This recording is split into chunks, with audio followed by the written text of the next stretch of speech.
préoccupante de la situation sociopolitique qui prévaut actuellement en Côte d'Ivoire et dans le but d'interpeller la commission de violation des droits de l'homme sur les massacres, enlèvements d'honnêtes citoyens et les violences inouïes perpétrées contre des civils aux mains nues au cours des différentes marches pacifiques contre le quatrième mandat illégal, illégitime et anticonstitutionnel.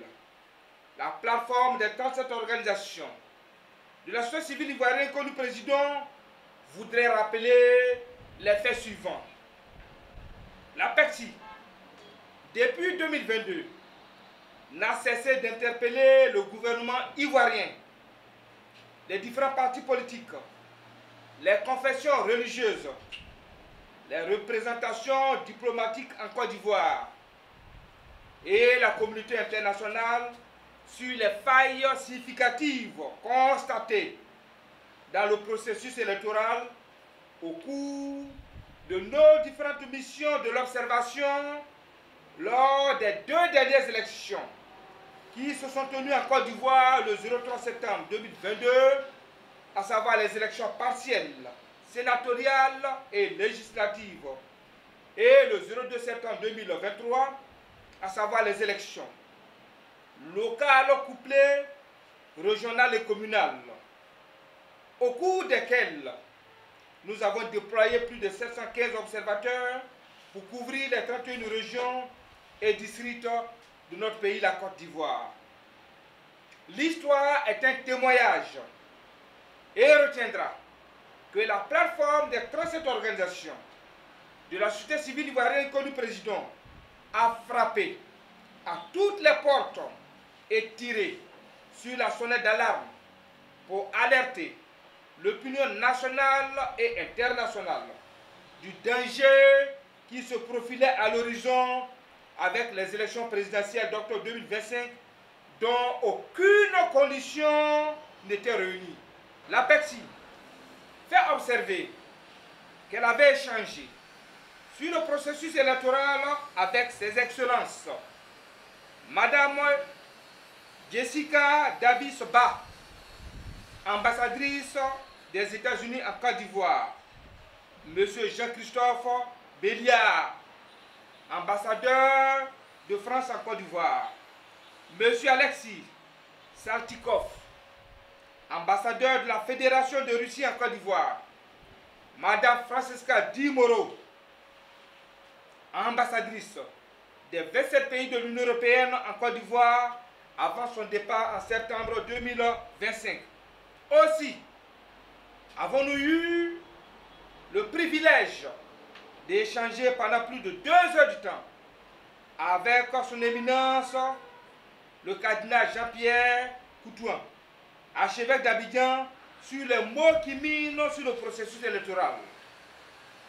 Au cours de toutes ces audiences et rencontres, nous avons fait part de nos différentes inquiétudes et transmis les conclusions de nos rapports de l'observation dans lesquels nous avons dit clairement, je dis bien, nous avons dit clairement qu'aucune condition n'est réunie pour avoir des élections présidentielles transparentes, crédibles et inclusives en octobre 2025. C'est fort de ce constat et devant le contexte sociopolitique qui se désagrégeait chaque jour dans le pays que la PECSI, en unité d'action avec la Fondation internationale pour l'observation et la surveillance des droits de l'homme et de la vie pacifique, la FIDOP, ont saisi en urgence la responsable Afrique des 27 pays de l'Union européenne, Madame Rita Naramdina, en date du vendredi 2 mai 2025, et le secrétaire général de l'Organisation des Nations Unies, son Excellence, M. Antonio Guterres, en date du vendredi 09 mai 2025, pour leur faire part qu'aucune condition n'était réunie pour avoir des élections présidentielles transparentes, apaisées et inclusives en octobre 2025 en Côte d'Ivoire. Aussi, avons-nous sollicité l'implication de la communauté internationale, comme ce fut, je dis bien, comme ce fut le cas lors de la crise de 2002, qui a permis aux acteurs ivoiriens de signer 6 accords politiques pour permettre au candidat d'alors, M. Alassane Ouattara, d'être éligible. Et étant donné que la constitution en vigueur ne le lui permettait pas, la PECSI fait observer toujours à l'opinion nationale et internationale qu'après les dernières élections locales qui se sont tenues le 2 septembre 2023, elle avait entrepris plusieurs démarches auprès du parti au pouvoir, le RHDP, afin de donner une chance au dialogue pour trouver des compromis et un consensus aux problèmes cruciaux qui minent le processus électoral en Côte d'Ivoire. Malheureusement, nous disons bien malheureusement, toutes nos démarches ont été ignorées par le pouvoir en place. Et voici aujourd'hui les résultats que donne cette élection bâclée du 25 octobre 2025 qui a occasionné de nombreuses pertes en vie humaine et des innocents tués, parmi lesquels une soixantenaire égorgée comme un mouton sur son lit. Mesdames et messieurs, la PECSI est allée plus loin dans ses propositions en suggérant au gouvernement ivoirien ainsi qu'à tous les acteurs politiques un report technique de 3 mois des élections présidentielles d'octobre 2025 pour éviter toutes ces pertes en vie humaine que la Côte d'Ivoire vient à nouveau d'enregistrer à cause d'un 4e mandat. Le sang de nos concitoyens n'a cessé de couler depuis ces 20 dernières années, à chaque échéance présidentielle, et aucune leçon n'a été tirée par le parti au pouvoir qui a refusé tout dialogue avec son opposition et la société civile. Est-ce cela la démocratie? Mesdames et messieurs les journalistes, au regard de toutes les interpellations suite aux failles significatives constatées dans le processus électoral, de la violation flagrante de la constitution ivoirienne pour imposer un 4e mandat anticonstitutionnel, la PECSI constate avec beaucoup de regret que le sang de nos concitoyens vient de couler à nouveau sur le sol de nos ancêtres qui ont sacrifié toute leur vie pour l'indépendance de la Côte d'Ivoire. Des concitoyens qui ne demandaient qu'un respect strict de notre loi fondamentale, le respect de la démocratie en Côte d'Ivoire, de leurs droits et libertés d'expression, ont vu leur dignité bafouée pour la énième fois. Les violences, les arrestations, les enlèvements, les tueries sont-elles devenues aujourd'hui une forme de démocratie en Côte d'Ivoire? La question est posée. Et nous continuons toujours de nous poser des questions. Qui voulons-nous gouverner? Je dis bien, qui voulons-nous gouverner finalement en Côte d'Ivoire? Une partie du peuple, nos militants et sympathisants? La question continue d'être posée. La répression est-elle devenue une forme de démocratie pour accéder ou se maintenir au pouvoir par tous les moyens en ce 21e siècle en Côte d'Ivoire? Nous, au niveau de la société civile ivoirienne, et plus particulièrement au niveau des 37 organisations de la société civile ivoirienne dénommée PECSI que nous présidons, nous répondons non, non et non. La violence ne peut en aucun moment imposer la démocratie au peuple de Côte d'Ivoire. L'APECSY voudrait donc exhorter le peuple souverain de Côte d'Ivoire à tenir bon et à ne pas perdre la foi, car ce qui se passe sur la Côte d'Ivoire, avec le sang des âmes innocentes qui ne cesse de couler, est un combat entre le monde céleste et le monde des ténèbres. Nous ne devons pas perdre espoir. Rien n'est encore perdu devant l'Éternel Dieu, qui nous a déjà montré des signes palpables avec la publication par erreur d'un pseudo-résultat des présidentielles d'octobre 2025 à travers le site abidjan.net, qui a suscité beaucoup d'émotions et d'indignation au sein de nos populations ivoiriennes. Dieu est dans la vérité, mesdames et messieurs. Il ne cautionne pas le faux, ni la violence, la répression et le sang des innocents qui a coulé à nouveau sur la terre de nos ancêtres. Mesdames et messieurs, de vous à moi, est-ce qu'il y a eu élection en Côte d'Ivoire? La question est posée. Tous ces faits attestent que c'est Dieu qui a inspiré Son Excellence le Président Laurent Gbagbo pour annoncer au peuple souverain de Côte d'Ivoire que c'est un braquage électoral qui se préparait le 25 octobre 2025. L'APECSY, constatant que malgré les conditions objectives qui restaient toujours remplies pour avoir des élections apaisées, crédibles, transparentes et inclusives en octobre 2025, n'a cessé de constater la violation constante de l'article 6 du Code électoral par M. Cubier et son équipe. Aussi, n'avons-nous cessé de dire haut et fort que cette commission électorale actuelle, dans sa composition au niveau central et local, nous avons constaté que la majorité des membres sont des militants actifs du parti au pouvoir, le RHDP. Il découle de tous nos constats et observations que le taux de participation de ce scrutin du samedi 25 octobre 2025 reste le plus faible de toute l'histoire de notre jeune démocratie depuis les indépendances. Nous pouvons donc en déduire que la grande majorité des populations ivoiriennes a rejeté, nous disons bien, a rejeté le 4e mandat du chef de l'État sortant, M. Alassane Ouattara.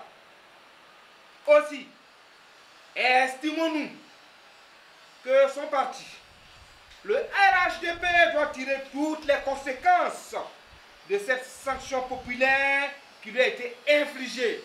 L'APECSY demande avec insistance la dissolution pure et simple de toutes les institutions qui interviennent dans le processus électoral en Côte d'Ivoire, à savoir la commission électorale dite indépendante et le Conseil constitutionnel, qui ont montré leurs limites au cours de ces élections présidentielles, entraînant de nombreuses pertes en vie humaine. Ces deux institutions ne bénéficient plus de crédibilité et de légitimité aux yeux de la grande majorité de nos populations ivoiriennes. L'APECSY met en garde tous ceux qui sont tapis dans l'ombre, qui croient pouvoir nous intimider à travers des menaces de tout genre, que nous ne reculerons devant qui que ce soit. Le seul que nous craignons, qui détient tout pouvoir sur cette terre des hommes, est l'Éternel Dieu. Alors, nous réaffirmons avec foi que la lumière de Dieu triomphera sur le plan diabolique du monde des ténèbres, des marabouts, des féticheurs, ainsi que tous ceux qui ont décidé de prendre l'avenir de toute une génération en otage au profit de leurs intérêts personnels, mesquins et égoïstes. L'APECSY fait observer que conformément à ses statuts et règlements intérieurs, l'une de ses missions premières est de protéger la constitution ivoirienne, de défendre la démocratie, l'état de droit, les libertés individuelles et collectives. De ce fait, jamais elle ne cautionnera la forfaiture d'où qu'elle vienne et refuse de cautionner la violation constante de la constitution ivoirienne par des acteurs politiques. L'APEXI fait observer qu'elle reste inébranlable sur sa position. Oui, la position du peuple de Côte d'Ivoire est sa position.